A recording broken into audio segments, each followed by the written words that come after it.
course of discussing movies, the host will spoil plots. You've been warned.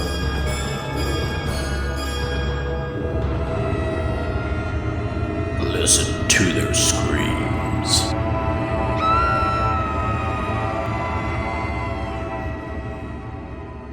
Greetings, ghouls and creeps, and welcome to Listen to Their Screams, a horror podcast that feels like you're chatting with friends. I am one of your friends, Dave. We're joined as always by our other friend, Ike. Ike, how are you? I'm good. How you doing? Not too bad. Pretty good, pretty good. Can't complain. What is it you always say? Living the dream, whatever. I don't know. I guess I feel like I need to say the cliches today. Yeah, I just had a scream for you. That's all I That's all right. It's all good. had. On today's episode, we are reviewing the Screambox movie Project MKHEXE. Remember, we toiled over was the to be pronounced or whatever. It's MKHEXE. I guess we should have known because of MK Ultra. I guess we should have put two and two together, but alas, what do we know? But before we get there, Ike, what did you watch this week? Not a whole lot. I checked out well, I guess I should say I continued watching the series You on Netflix. I'm on season 4. We're almost done with it, and then we're on to season 5, and then hopefully starting The Last of Us next from the beginning. So otherwise, nothing. Yeah, the only thing I watched, I did go and watch the since we it came up last episode, I did go and watch Tucker and Dale versus Evil. Very fun movie. Oh yeah. Uh, Thoroughly enjoyed it. Thought it was hilarious and fun and just all around just a good little watch. So I very much enjoyed that. So, but that's the only thing I watched. So, all right, easy peasy. Let's move on. Order up. Here's one house special cheesy slasher. Enjoy. And it's time for our cheesy slasher of the week. This is where Ike and I present to you a cheesy, a low budget, kind of a whatever, an unheralded movie that might fit into kind of the theme of the show. This episode, we present to you the movie Bad Ben. Ike, have you ever heard of the movie Bad Ben? I have. I've actually seen the first one. Oh, have you? See, I've not seen any of them. So there you go. But anyway, uh, Bad Ben's what we're talking about. And it was released online April 5th, 2016. It is now available to view on the Roku channel. It was written, directed, and stars Tom Fanslau as Nigel Bach. That's kind of his pen name, I guess. The movie is described as a man realizes something sinister lives inside his new home. The movie was filmed in Fanslaw's actual home for a budget of $300. And there are now a total of 14 Bad Ben films, and a 15th is coming out this summer. There is also a game adaptation that was created, and I think it's available online. So this is I guess, very much a passion project. Like I said, I've not seen any of them. Ike, what did you think of the first one? So it's weird. Not too long ago, just a short story. I don't want to get too long-winded here. I was trying to find some more found footage movies to watch because, like, I'm a huge fan of found footage. This is probably like a month or two ago, and I found a couple that people were really hyping up. At least they were like, these are pretty decent, low budget, independent type movies. And Bad Ben was one of them. And I found it online, gave it a watch, and I was like, that was pretty enjoyable. You can tell that this is very very cheaply made. It's not super high, high def or super high quality in terms of production. Very simple, very very very very very simple. And but it had some neat little tricks and little things that were happening in the background that were kind of fun. But it's like a possession type movie, sort of Yeah. a la Paranormal Activity. So yeah, I mean, not treading any new ground, but it's interesting to see because you can tell that it was made by someone who was just trying to have fun. I did not know, however, that there are 15 of these guys, so I Yeah. got some watching to do. Yeah, and if you scroll through, some of the titles they're unique. Like there's a Bad Ben Frankenstein, a Bad Ben, I don't know, there's all kinds of stuff. So apparently they'll go with in any direction with this. So But some of this discussion we're going to save here because it leads right into our next segment. Talk to us, Internet. And it's time for Talk to Us, Internet. This is where Ike and I either respond to internet feedback from you guys or just pick up on an internet topic of discussion. And that's where we follow this episode. And the topic is, overall, does it seem that found footage films are used as a creative tool or as a crutch? Now, by crutch, I don't mean just whatever. I think that means overall, are found footage films truly written and intended to be found footage films? That's the meaning behind the story, or are they used because that is the easiest way for them to make this movie, such as a Bad Ben, right? With low budget, this and that. I mean, found footage just would probably be the easiest way for them to do it. We talked about what was the movie? Oh shoot, I'm shooting a blank on it now. We had the writer and director on. We had his family in it. Life of Bell. Life of Bell. There you go. Where that was kind of the way he had to do it. But you could see how with someone like him, where it was he turned that. Maybe it was his only option or his best option. But like we discussed in the interview with him, right? He did use that in a creative way. He found ways to get more out of less. And that's something we've discussed before, right? That a good director, a good filmmaker can use some smoke and mirrors to just stretch things a little further than the capabilities of their budget and their equipment and whatnot by, whatever, creative editing, creative angles, however it may be, knowing the shots to make, not to make. But there is the balance there, right? In found footage films, which is the primary? Is it? And I'm talking as we stand now, right? Because obviously there was a time and place where found footage was the creative, whatever trend. But as it stands now, how many found footage films that are put out there? And there's still quite a few that come out all the time. How many of those are truly written and intended, and they go into it wanting to make it a found footage film? How many of those want to make a film and found footage is the easiest way for them to do it? What do you think, Ike? Yeah, honestly, I think we've talked about this a little bit in the past, but like you said, we've kind of gotten into this weird like as time has gone on, found footage used to just be a way in which to present a movie, right? It was just a method in which some people decided to um, it was a method in which some people decided to basically film a movie, like you said, mostly for budgetary constraints, or perhaps that was what the image of the film really provided to them. Um, but then now I feel like it's its own entire genre. So I guess the answer to your question, or whether or not is it intentional, or do I think that people start movies saying, "Hey, I want this to be found footage," or is it just this is the easiest way to make a movie? I think it can be both. But I also think it can be a matter of, it boiling down to that, hey, this would be the best way for me to get my movie made. But also, I think that because found footage is such a vast and popular genre, people just cling to the idea of found footage and as a genre now versus just a method in which to present a movie. Um, I mean, we have traces of found footage, back to like the '60s.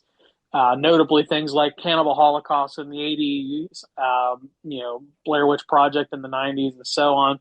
So, I mean, the concept of found footage is not new, and I just think it's been around for so long. I think now it's just a genre that some people pointedly use to, hey, I love this genre. Let me make a movie in this genre.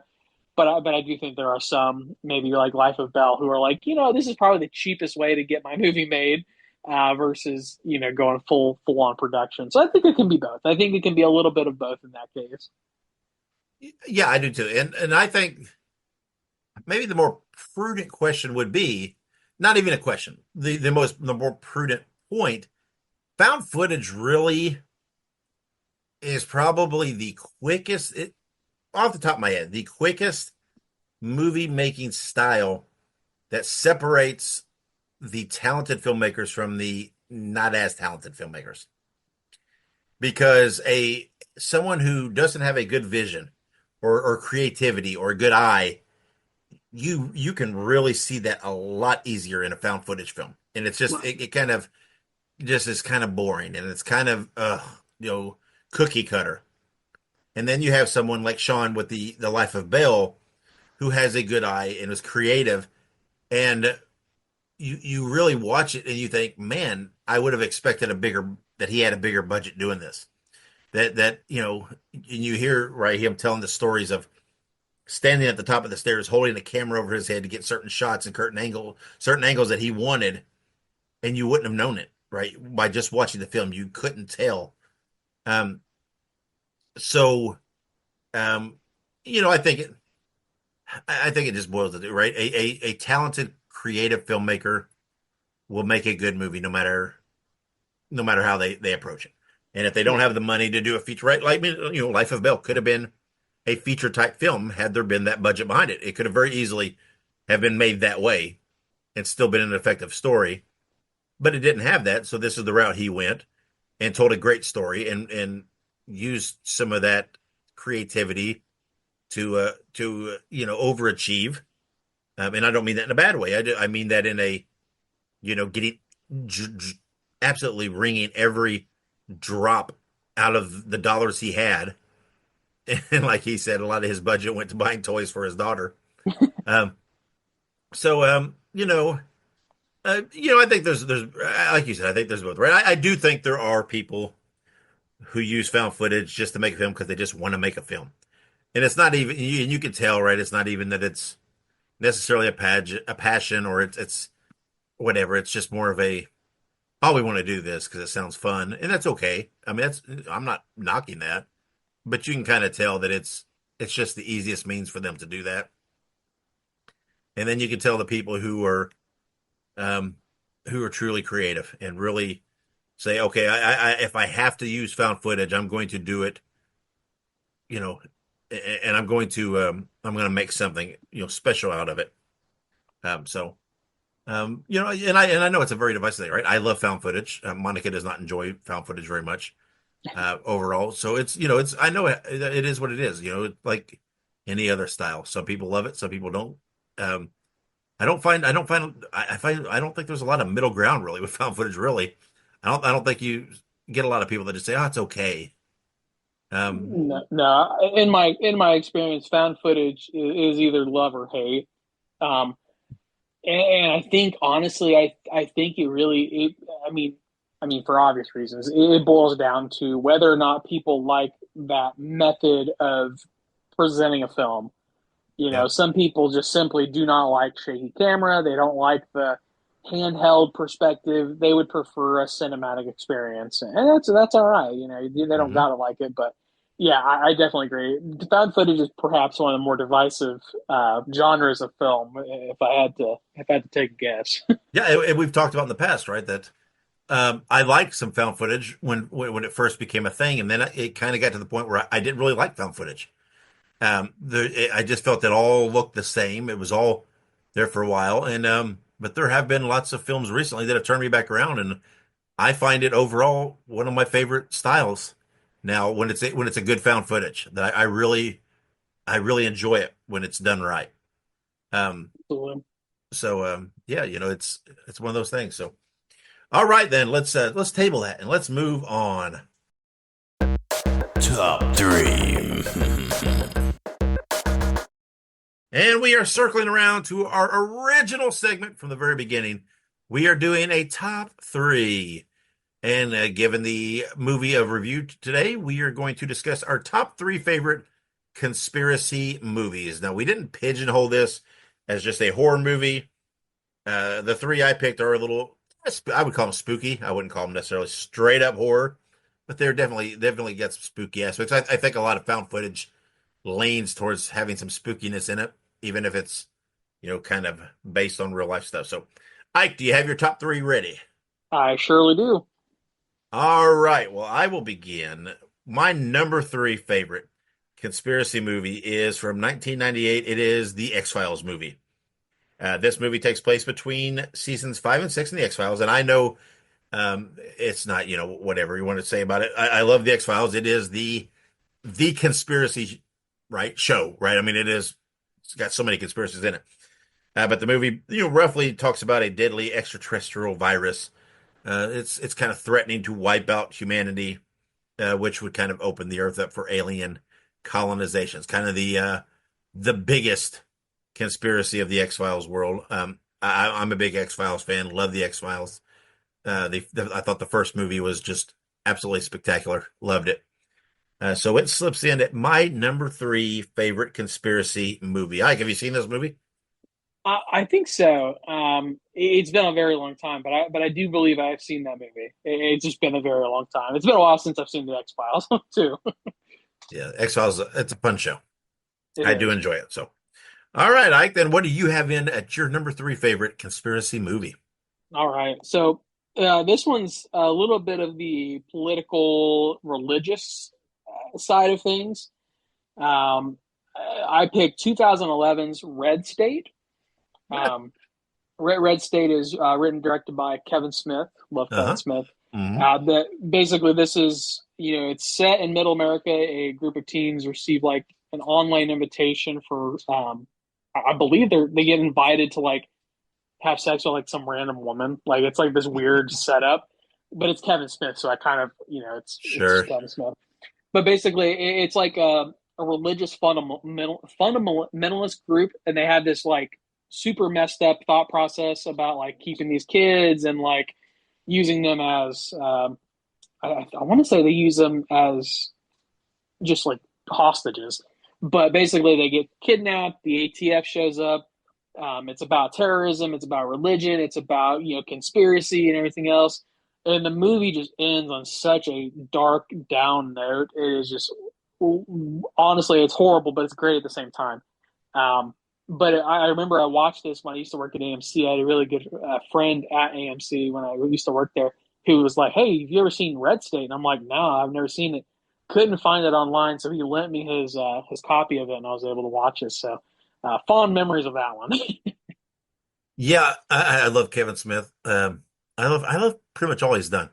And this, yeah, I think Red State's probably, ooh, I would venture, I guess, probably the best. I would think. I'm trying to think through it here of his non quote unquote View Askew movies, right? The non Right. Jay and Silent Bob type movies, which he had a few of them that he's done.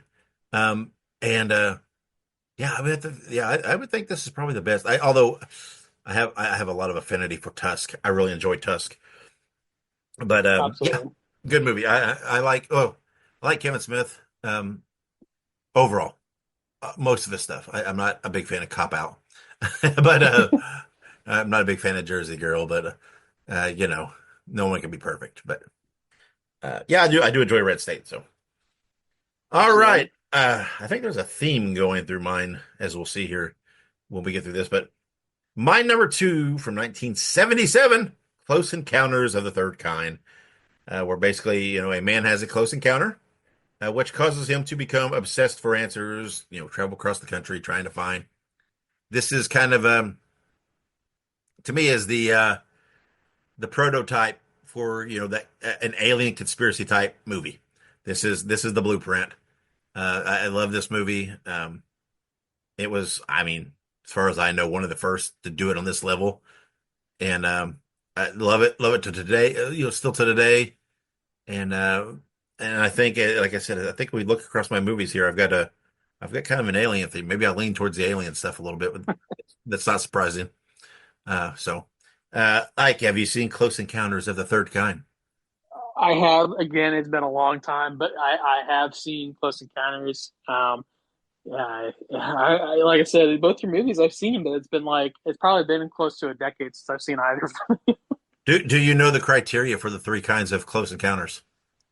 Uh, no, I remember that they tell you about them in the movie. Yeah. Well, basically, and this is very much simplifying it. First kind is like basically you see a UFO, right? You see something, And that's what it is. Um, Second kind is where I don't know if you have to actually see it or not, but anyway, but the second kind there is some form of I don't know the right word. I want to say evidence left, maybe like a burnt spot on the ground, a power outage, flicker. You know what I mean? That kind of stuff, where there's some kind of Interaction. yeah, something an effect that happens. And then third kind is where you actually encounter or interact or have an interaction with the UFO or an extraterrestrial. This would be what you would call, your quote unquote abductions and et cetera, et cetera. Right there. Now there are other kinds. All that has expanded and blah blah blah over the years. There's different scales, what have you. But that's basically the three kinds. So there you go. All right. So Ike, what is just a little little, information there. little lesson for you guys. That's right for everybody that's interested. So you didn't ask for it, but you got it anyway. So Ike, what is your number two favorite conspiracy movie? So my number one and three are, I would say, at least in the ballpark of horror movies. This one is absolutely not, but this is probably one of my favorite like conspiracy movies of all time. But it's Captain America: Winter Soldier. Yeah. Um, I try and avoid going off script a little bit, but when we talk about conspiracies, one of the greatest conspiracies of all time in Marvel is the fact that Hydra is still there, right? Yeah. And so I guess spoiler alert for people who have not watched Captain America: Winter Soldier, which has been out for about a decade now. But Yeah, it's been a while. Captain America: Winter Soldier is probably the best Captain America movie, one of the better Marvel movies, but Hmm. also one of the best conspiracy movies because it's the truest conspiracy. Hail Hydra, and of course we bring back the Winter Soldier, Bucky Barnes, and that conspiracy with Bucky Barnes gets expanded upon in Civil War, and so on and so forth. But it's one of the best conspiracies ever, in my opinion, and it kind of really drives home the thought process of like how deep are they? How deep are they into the society? And I think it's very timely. I think Nazis running the government is a very timely conversation to be had. So go Yeah. rewatch The Winter Soldier. Yeah. Yeah. Winter Soldier it still holds as man, one of I won't I'd have to really think it through to say it is the singular of my favorite of the Marvel movies. It is definitely up Right. there. It is definitely Oh, that close. absolutely. I love Winter Soldier. It is just a great watch. And Marvel's made a lot of good movies, but that one is just man, it is just so good. Um, so all right, then we're on to the number ones, and my number one favorite conspiracy movie, one of my favorite movies of all time, just a comfort movie for me, from 1988, They Live, starring Roddy Piper, and this is basically where the ruling class are they're aliens, and they are manipulating people to consume, breed, conform, or just obey. And there are certain types of glasses that allow you to see some of these subliminal messages. I love it as a definite commentary on consumerism and this and that also, and just God, oh, such a damn good movie. I love They Live. I can watch it over and over and over again. There was a period as a years ago, where I was a wee bit obsessed with this movie and just loved it. But it's still it is right up there as one of my top comfort rewatch movies of all time. So Ike, what do you think about They Live? So I've never seen They Live. It is on my Oh, list, but I oh, know oh, I know a oh. lot about They Live. Like I know it's got Roddy Piper. I know like the glasses. I know a lot about They Live. I just have never seen the movie all the way through. I have seen clips. But it's on my list. It's at the top of my list. They Live is, and One of the but best or best lines from a movie, which a lot of times gets credited to Roddy Piper as being in wrestling. Now he may have used it in wrestling. I don't know that for sure, but it came from They Live, where he says that I'm here to chew bubble gum and kick ass, and I'm all out of bubble gum. Just, just such a Such a classic line. But oh yes, you got to watch that movie. It's so good, so good, so fun. It's such a good line too because I don't know if you have you ever played Duke Nukem. Uh-huh. Yeah. Yeah, it's I'm here to kick ass and chew bubble gum, and I'm all out of gum. Yeah. Okay. So wait, I don't recall that. That's in Duke Nukem as well. Yeah, but I'm pretty sure they live came out before Duke Nukem because I think It, Duke it Nukem did. was It did. in the '90s. So, Yeah. um, Duke. Talk about a. I don't recall it real well, but talking about a bad video game adaptation for a movie. yeah, Oof. Anyway, okay. Let's stick to. We won't venture off that one. So, Ike, what is your number one favorite conspiracy movie? so my number one, and I don't know. It's not even that it's necessarily like an unknown movie. It's a was released in 2020. It was called The Empty Man. Um, so this movie I don't think got a theatrical release because it came out during COVID, but it is super cool, super interesting conspiracy slash cult movie. I realize that two of the three of my movies are cult related, but um, This might the tell our choices might tell a lot about us. I don't know. Apparently, I have an affinity to like Jim Jones or something. I don't know. But Remind me never to serve you Kool-Aid. yeah, if I serve you Kool Aid, maybe don't drink it. And if I come over to your Right. house, don't let you probe me, I guess. Yeah, you don't have to worry about that. but uh, but no. So the Empty Man, it's about a cop who is basically investigating a missing girl, but he basically unearths this huge conspiracy where there's like this secret group of people, and it kind of is like it's like a cult that they're trying to like. I believe they're trying to resurrect a supernatural entity, like some sort of like demon or god that they worship. Called they call him the Empty Man. Um, As you do. yeah, absolutely, and it's a very interesting movie. It has a lot of really like subliminal stuff that goes into it because it's a super long movie. It was a 2 hour long movie, but it had my attention the entire time. My wife did not like that movie at all. She thought it was way too long and she didn't really care for it. But it is. But I liked it. I thought it was very interesting. I thought it was a unique twist on it, the cult idea and everything else. So, but yeah, it's again cult conspiracy. They're like kidnapping people, and I think they're using them in like I said, some sort of ritual. But it's very fun, very good movie. Yeah, what more can you want? True. Cults, conspiracy, rituals, it's just all there.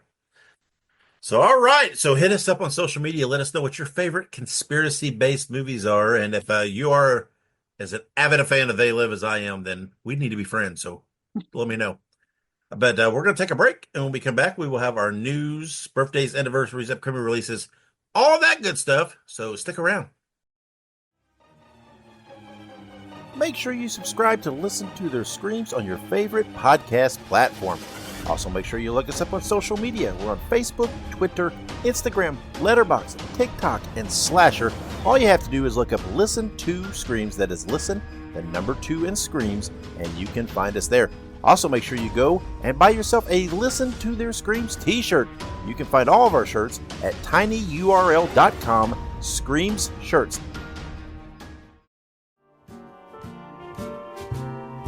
Spread the news. Spread the news. Spread the news. And welcome back with the news.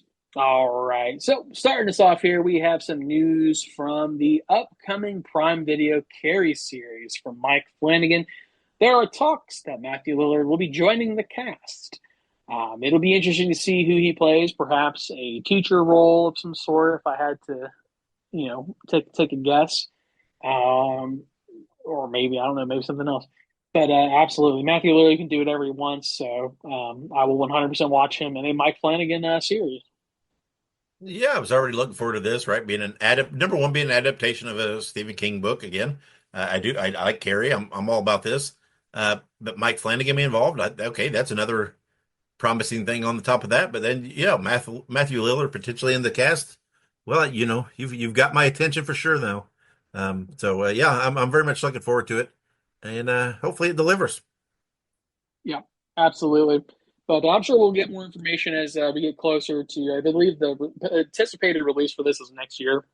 Yeah. So we'll probably get more information as we get a little closer. But yeah, absolutely. This is good. Good old Matty boy gets in there, and yeah, I'm down for it. So, all right, that's it for news right now. So we're gonna move on to a upcoming birthday, a very timely upcoming birthday. Yeah. Today we celebrate the life of May 12th, 1961, La Park Lincoln.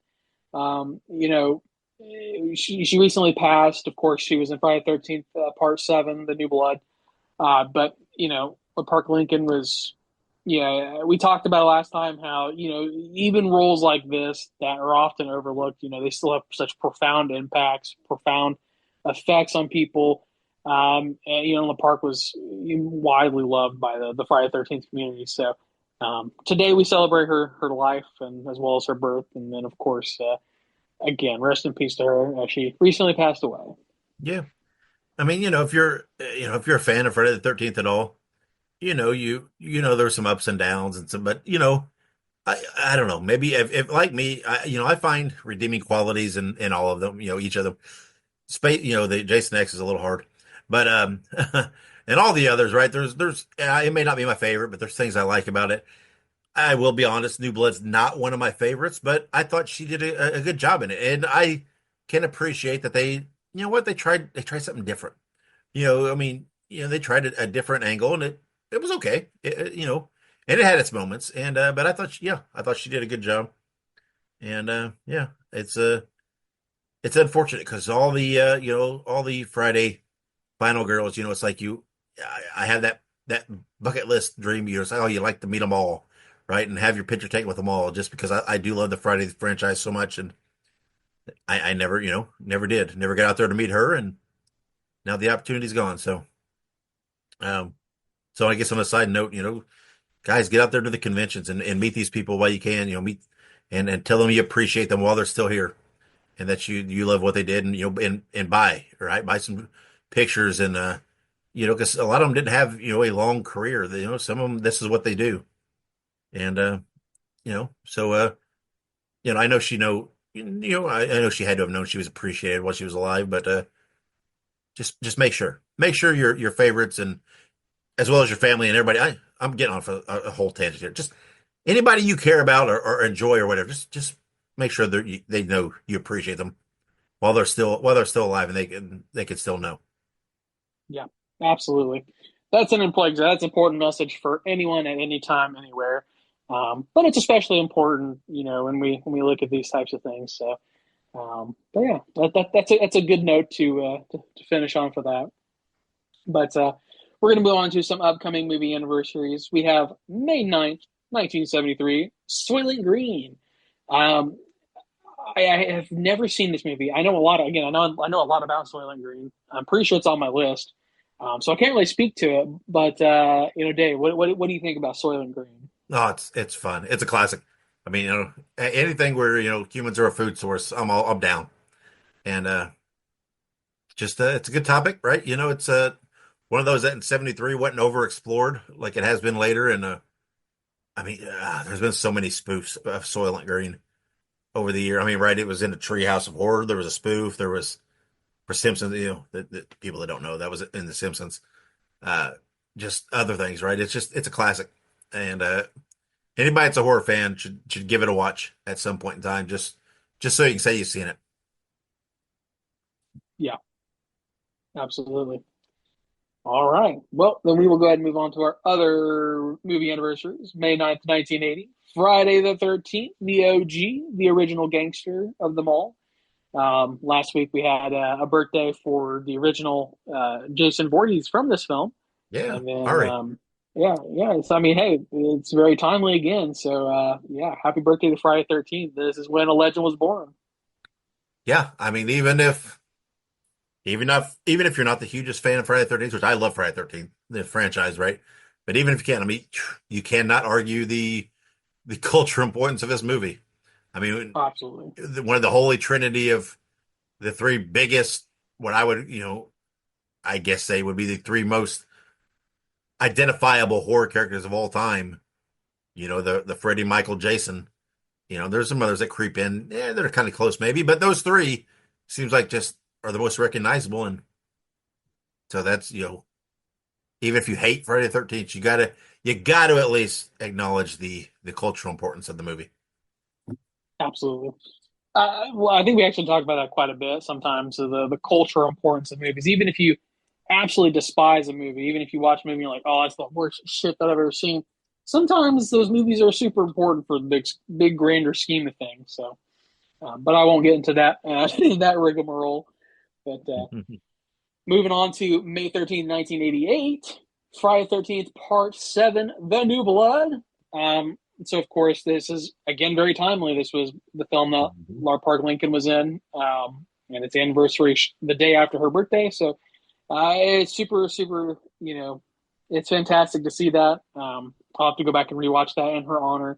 And yeah, I Yeah. love Friday 13th. And like you said, we talked about it a lot already, but Yeah. Friday 13th, Part 7, not the best, but hey, there's a lot of redeeming stuff about it. So, Yeah, it's still fun enough. And yeah, like I said, exactly. we between her passing and just mentioning her birthday, yeah, I don't. We've talked a lot about it, so I think we've voiced our opinions. Absolutely. But very good. We're going to move on to our last anniversary, which is May 13th, 1988, the same day, Maniac Cop. I have Oh, seen Maniac Cop. I have so seen this good. movie. Oh, Uh, I mean, we have Tom Atkins, Bruce Campbell, as well as a slew of other people, but I think that those are like the two big guys. Um, but I mean, hey, literally, it's a killer dressed as a cop, murdering people in the streets of New York City. I mean, it would be understandable if you just misunderstood him as just a normal New York Police Department, person. But that's a whole other story to be talked about. But it's a very fun movie. It's B horror, B action, just the whole nine. so fun, such a fun movie. And I cannot remember the guy that plays Maniac Cop. I can't remember. Oh, whatever his name is. The whole jaw thing. Whatever. That's really him. That's not. There's no prosthetics or whatever. That's him. He has a thing. I don't. I'm not trying to be disrespectful. I don't know what it is, but Yeah, it's that's Robert Zadar, I think it is. yeah. That jaw, whatever. That's all straight up him. So yeah. Again, I think this to me personally, this is Maniac Cop's another one of those movies. If you call yourself a horror fan, you got to watch sometime. And it's one of my horror comfort movies. It's right up there. I just love it. It's fun. It's enjoyable. It's just one of those. It's one of those kind of movies that made me love horror. One of the reasons I love horror. I think it's a great movie. Great Yeah, as in so fun.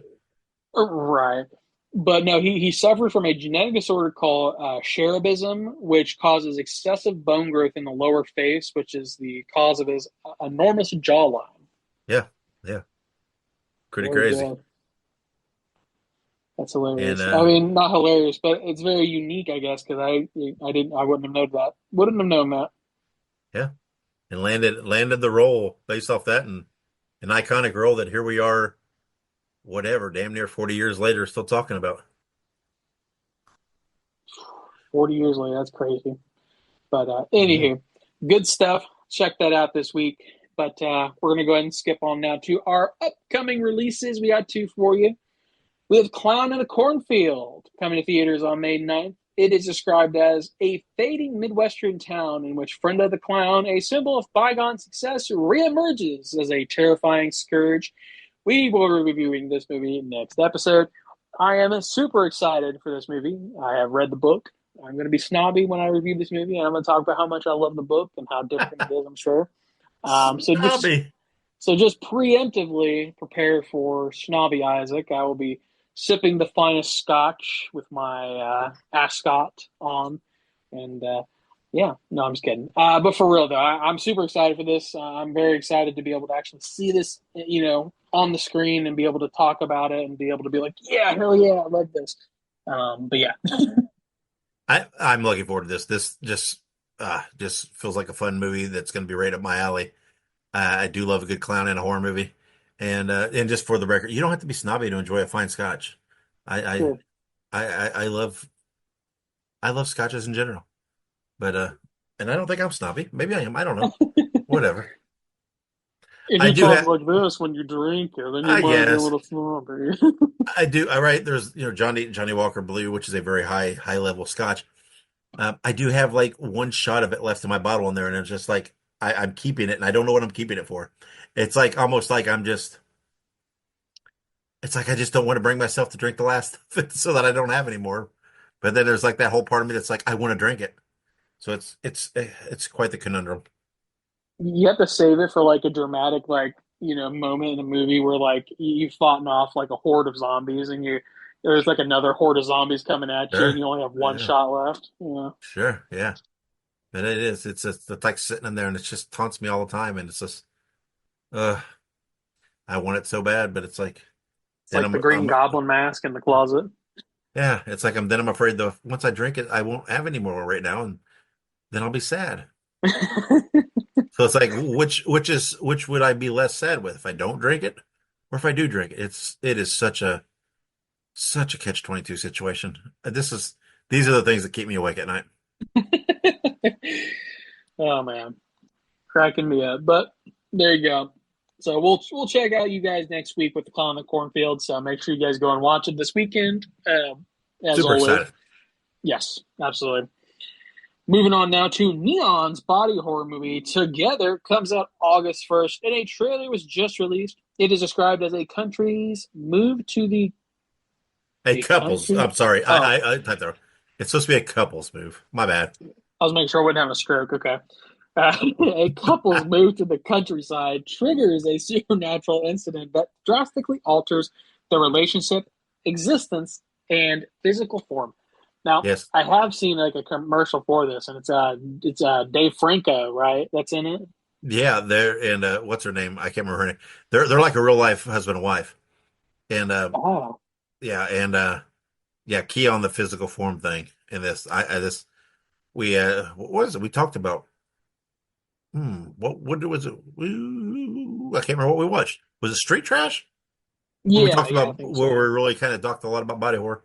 And then obviously, right, the substance had some of that going on and things. So yeah, I've heard some promising things about this.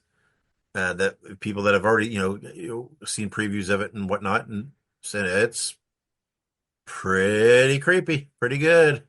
So I do like a well done body horror. Plus, we have Toxic Avenger coming out this year. This is just like the year of body horror, I guess. I guess so.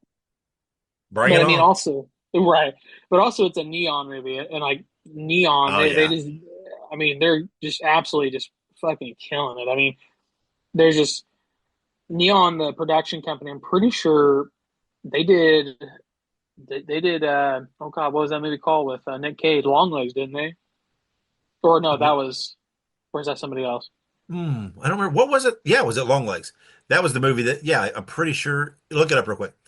I'm pretty sure Long Legs was the one they did that really just was huge and kind of put them on the map, and now has opened all these doors for all these future things. Because remember, Long Legs was really huge and really super overachieved at the box office, and it was a great movie. But Yeah, I'm it pretty sure was. that that was the movie that established them and is getting it's it's pretty cool. It's like we've talked about, right, with different things, like Terrifier 2 was such a huge success, which enabled and Damien Leon to do so much more, and because then he made so much money and off of it and whatever, and gave him that flexibility. And it's kind of the same with this, right? Long Legs established Neon, and now they're just getting to kind of do the projects they want to do, and this picking and choosing, I guess, and they they're on a streak, and they're that this is no this I don't think this will be different. I'm looking forward to this. Absolutely. Well, and just for point of reference, they also did that movie Parasite, the Hmm. Korean horror film or Yeah, thriller film or whatever yeah. that did really really good. They also did a bunch of stuff like more recently. What was the one I just saw? Um, oh, the monkey that the one we just Oh, saw not yeah, too yeah, yeah. long ago. That's right. Um, But they did do Long Legs, right? yep, and they did do Long Legs, as well as a whole shit ton of other stuff.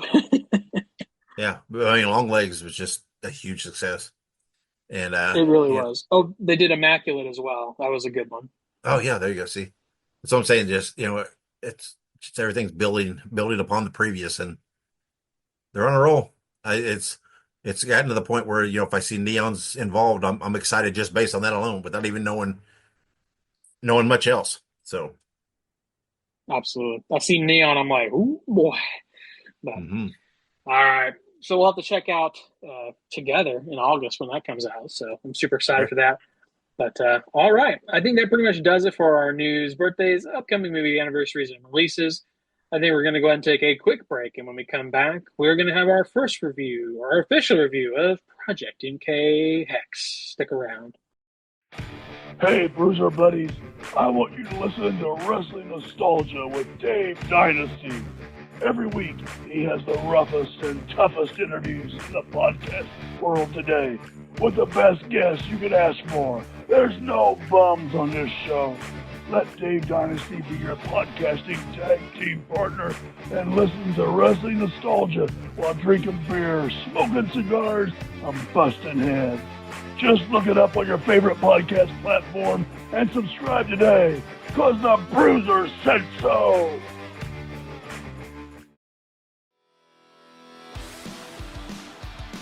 Hey ho, everybody! Subscribe to the Pinhead Pod, the Ramones fan podcast, bringing you interviews, news, deep dives, and much more. Look it up on your favorite podcast platform. That is Pinhead Pod. All right, and we're back here on Listen to the Screams, and we are reviewing Project MKHEXE. Ike said the first review, there's only going to be one. I don't know what he's talking about. I don't know what he plans to do, but whatever. The movie was written and directed by Gerald Robert Waddell, starring Ignacio Matinilla, excuse me about that, Jordan Knapp, Will Jondro, and others. And the movie was released April 29th on Screambox. This is, as we've discussed already, this is a found footage film. It is about a government mind control program that conspiracy, whatever you want to call it. You have to watch the movie for more on that. Um, I, I don't think it's really giving anything away to think that yes, this is whatever you want to say, in the movie wise, is a descendant of MK Ultra. Um, they parlay it, and I will say this. I enjoyed the movie. I really liked it. I thought it was well done. I thought it was creepy. It wasn't. I don't think it was scary, but it was well delivered and everything else. I will say though, my one downside to this is it was 2 hours. I think it was too long. Um, and I just felt like at times it really drug. I think they really could have trimmed it down. Um, I don't know. I think there was enough in it that they could have trimmed some time. They gave a couple side examples, side whatever you want to call them, stories about the conspiracy. I'm not going to give it much detail. I think they could have. I don't know. Maybe I don't know if they could have maybe eliminated one or whatever. I think there was opportunities to cut it down. Um, but I did appreciate the movie. I did enjoy it. Um, I thought it was, again, I thought it was fun. I thought it was well done for a found footage film. Everything. Now, I won't say it's just as a film in general. I don't know if it, I don't know if it ranks up there as one of my favorite of the year so far. I don't think I'm going to go that far, but it was a good movie. It was fun. And again, my major complaint was the length. I think it was too long.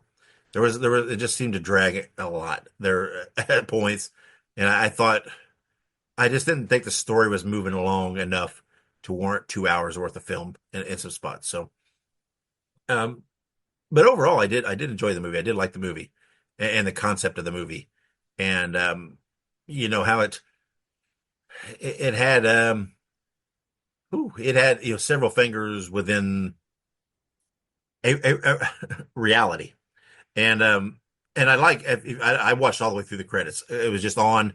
It just rolled through. At the very end of the credits, it literally says Project MKX is not real. Please do not. Something like that. It's just so funny the way it did it at the end. Um, but there's enough there of things that we have discovered the government has done in the past to make you think maybe it's not real, but you know what? It's not that far fetched. Which adds some credence to the movie. So, like I said, I enjoyed it. Major downfall was the length in my eyes. So, Ike, what'd you think of it? Well, first, remember, kids, if they should ever say the government wouldn't do that, oh yes, they would. And they But probably already no, have. and they probably already have. There's a reason that the CIA has so many unclassified or classified files that they probably will never declassify. That's right. But no, so Project MK, Hex, or Project MKHEXE. Blah. I do agree. I think that the movie overall, it did withstand just the general, hey, like it holds up to the general scrutiny that any other horror film would normally hold up to. I think that the general falling apart point here would definitely be the length. There were parts where, like you said, I kind of got a little bored. I mean, Yes, me too. especially when it comes to like a found footage movie. Found footage and long don't go together No. because what found footage really, in my opinion, capitalizes on as a genre and as a mode of providing you a film and a means in which for you to be provided a film is the fact that it is fast, the fact that it is quick, and that it is snappy. That is what found footage is about. And so trying to, I guess, go off script, if you will, and an attempt here to, you know, perhaps make your movie stand out and make it a more of a long form kind of thing, it just doesn't work. That's why you don't see a lot of TV shows utilize found footage as its primary method in which to, present you the show, right? I don't think that I've ever personally watched a television series that uses found footage as its way of, presenting the show to you. It's always movies Well, or short films. there is the Creep series that just came out. That was, I mean, Creep is the exception that makes the rules because but it each began as episode. Exactly. Right. yeah, it established itself as a movie and established right the whatever you want to call it, the whatever you want to say, the universe, the foundation for it all before you're diving into that. Right? We knew going in there was pre-existing happenings that was never discussed, which is what the series did. So yeah, you're right. It's that's it's unique in that way. Right. Well, and like I said, it's the exception that makes the rule because that one works simply by the proxy of, like you said, we have this already established universe, we have these already established character that there's a lot of stuff that we just don't know about, the creep, and there's a lot more to it that can be used in this case to say, hey, this is what this is, and this is what we're doing. Plus, all those episodes were super short form content. Yep. And it's unique because the show obviously presents it in episodic format in the form of tapes. So, but back to this movie, doesn't have sort of that exception, if you will.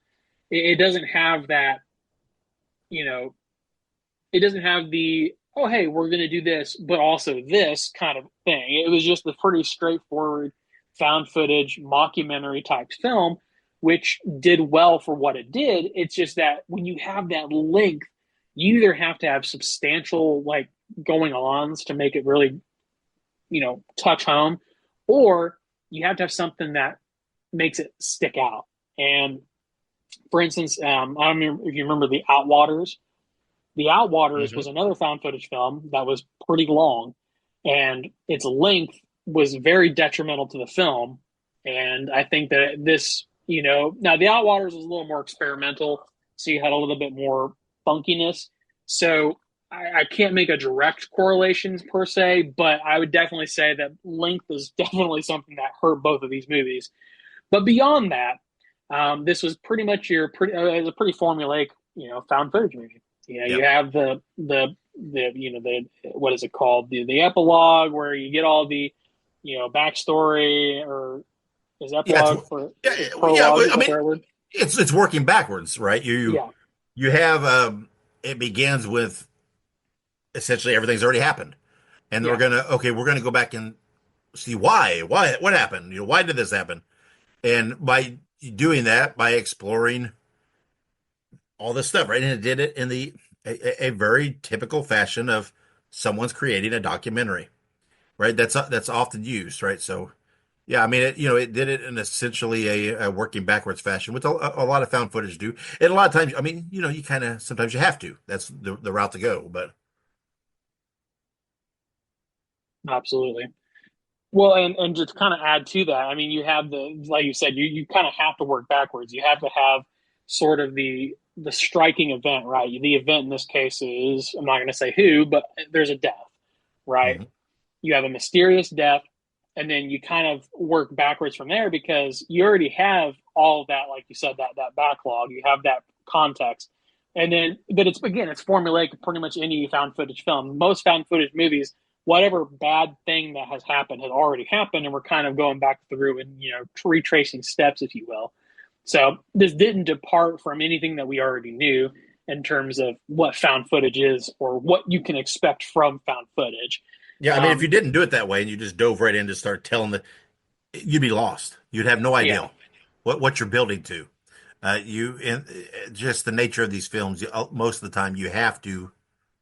I mean, you have to give that whatever that statement of this is what's has happened. This is what we're exploring. Um, I mean, it's just you have to, or it's just very chaotic. It would be very chaotic. it would be. But yeah, so without rambling further, because like I said, I'm getting off track here. I'm talking about the Yeah, creep tapes and stuff, but hey, it happens. yeah, Yeah, I think the movie did good for as a standard found footage film, but to me, it didn't really do anything to stick out other than the subject matter. But the subject matter being about Project, MK Ultra, this whole thing, and how they presented that part of it, like what Project MK, Hex is. That specifically was great. yeah, That really stood out and was really fantastic. But I feel like everything else that kind of surrounded that middle part was lacking a little bit. So yeah, that's where I stand. Like I said, it was all right. It was it had its good parts, but I don't know if the good parts truly outweighed the parts that kind of lost me. If that makes sense. yeah, yeah. I would agree. Like I said, it was I overall, yeah, I enjoyed the movie. It was good enough. It was a decent watch. I don't regret watching it. Um, but the length. I mean, again, part of my issue with the length is they didn't spend that entire time introducing new material. A lot of it is like rehashing material. It was I don't know. It was just there was some theme. I don't want to say themes. There was some happenings in the movie that they just repeated a couple of different times and we're like, okay, we got it. You don't have to double down on this anymore. But the length really got me because it did lose me a few times. And I hold true, right? I think if you trim 15 minutes, 20 minutes out of this movie, um, I would, I'd probably think a little more of it, honestly, because I think there was enough fat you could have trimmed out of it to that would have made it a better watch of a movie. Um, like you, I thought that what the subject matter is fine. I enjoy the topic. Definitely worthy of doing a movie. Definitely worthy of doing this type of movie. It was fitting for a found footage, right? They had the premise was great. Everything was there, and it's almost like they I don't know, they needed to do a few more run throughs of editing on that script to get it down a little bit. I mean, it had a good cast. Everybody delivered in it. I believed in it. If you didn't know, came into it blind, you could get lost in it and believe this was truly real people in this, scenario. If you suspend reality, um, but um, but there again, they didn't. And I'm not saying it necessarily in a horribly bad way, but yeah, they didn't. There was no books being rewritten in this, right? No. It was pretty standard. And again, I know it's getting a lot of praise online on social media. I've seen that. I'm glad people are enjoying it. Um, I mean, I can see why certain people would enjoy it. Because again, there's enough there that I could see where it could hook certain people. Um, I truly think I truly think if you're not necessarily a fan of found footage, you really wouldn't care for this movie. I think it's too much found footage for you that it would really lose you. I think if you don't like found footage, the reasons you don't like found footage, this movie's gonna kind of bore you, probably. No, absolutely. So, all right then, let's go ahead and wrap this show up. Let's rate this thing. Again, like I said, I enjoyed it enough. I had some things to pick, but nothing groundbreaking. I think I'm just, I still think it warrants to me just that middle of the road 3 out of 5 for me. I enjoyed it enough that it's okay. I don't think it would be a hard no to rewatch this movie at some point. If it's kind of maybe if I'm doing something else and I don't have to give it my full attention where those parts will lose me. But it's not one of those movies that I don't know that I would actually sit down and seek out to rewatch. But it was fun enough for me to give. I think I give it a 3 out of 5. So, Ike, what do you think? Yeah, I think I also agree. I think the big thing here is that this is definitely leans heavily on the genre that it's built in. 3 out of 5 to me makes sense given the movie that we watched. It was pretty standard, pretty run of the mill, I would say. The only thing that really stood out about this was what it was about, and I Mhm. don't think that was enough to push it into 3.5 or 4 territory. Unfortunately. Yeah, it's interesting because I think several of the found footage films that we have reviewed in the past couple of years that have really turned my vision around on these things that I really enjoyed. I think if you had taken this film before I had seen all those, I would have probably not liked it at all. I really do. I don't. I think this would have been one of those kind of movies that I would have pointed at and said, "See, this is what I don't like about found footage. It feels kind of the same. It's a little too long, a little too much." But because some movies have come along and maybe opened my mind a little more towards found footage, that maybe I don't know, maybe a little more appreciation for it. I think it's, I don't know, interesting thought. So, like we said earlier, next episode we will be reviewing Clown in a Cornfield, which will be in theaters. So run out and see that so that you can follow along with us in our discussion. We would like to say thank you to our wives and then all the listeners and followers for all your support and interactions for the show. Be sure you follow us on social media. We're on pretty much all the platforms. Just search for Listen to Their Screams or Listen to Screams, and we will be there. Ike, before we close out, is there anything you want to add? um, Not really. How are those Cardinals doing? I saw they won. They beat the Pirates yesterday, didn't they? Yeah, well, they're a couple games under 500. Not horrible, not great. Everybody was down on them because this was supposed to be kind of a rebuilding year, but I don't know. I have a little faith. I'm not to get on too far of a tangent though. Say what you want. I'm a baseball fan. I'm a diehard. I mean, you cut me open and there'll be red birds will fly out of my corpse. They have some amazing young talent that I hope they can keep a hold of, and I truly believe that this young talent will win a World Series in the next few years. So there you go. But of Nice, course, I nice. say that all the time. So Fair all enough. right then. No, go ahead. What were you say? No, I was just gonna say, fair enough, fair enough. I cannot fault you for wanting your team to win. I cannot fault That's you. right. That's right. Yeah, and we are. I mean, we're getting. I mean, we're in May. We're a month deep into the baseball season. Anybody that knows me knows I'm a diehard baseball fan. So yeah, I watch like a hawk. If I don't watch games, I'm constantly watching updates on my phone and everything else, getting alerts. So they're 2 games under 500, but hopefully they can turn that around and get to the promised land. So go Redbirds. So I wonder if there's ever been a baseball horror movie. That would be interesting. I was literally thinking that I was like, I'm surely there has surely there's a baseball related horror film. I'll have to look that up. That sounds fun. So all right, then on that tangent, before we get completely off of the topic, let's close out. We will see you next episode when once again reviewing Clown in a Cornfield. And just remember, guys, uh, anytime you watch an ad, if you watch a trailer, you watch a video on social media, or you look at a billboard or anything else, just remember they live subliminal messages. They're just trying to get you to obey. But until next episode, wherever you go, whatever you do, be good, be safe, and have many pleasant nightmares.